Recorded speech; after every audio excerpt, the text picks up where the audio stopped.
वर्ध्यात छत्रपती शिवाजी महाराजांचा पुतळा कोसळल्याच्या घटनेचा राष्ट्रवादी शरद पवार गटाकडून निषेध व्यक्त करण्यात येतोय। तर मालवणमधील राजकोट येथील छत्रपती शिवाजी महाराजांचा पुतळा कोसळला या घटनेचा वर्ध्यात राष्ट्रवादी शरद पवार गटाकडून निषेध करण्यात आलाय।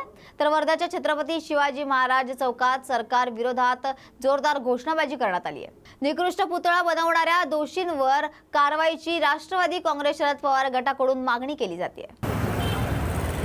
परवाच्या दिवशी या देशाच्या इतिहासामध्ये अशी घटना कधीच घडली नाही की महाराष्ट्र म्हणण्यापेक्षा देशाचं आराध्य दैवत छत्रपती शिवाजी महाराज यांचा पुतळा आणि त्याच्यामध्ये झालेलं जे बांधकाम म्हणजे या देशाचे पंतप्रधान नरेंद्र मोदी यांच्या आगमनाप्रित्यर्थ हा पुतळा घाईघाईत बनवला गेला आणि त्या पुतळ्याचं निकृष्ट काम केल्यामुळे तो पुतळा 45 किंवा 46 जो हवेचा दाब असतो त्या दाबाच्या अनुषंगाने तो पुतळा कोसळला।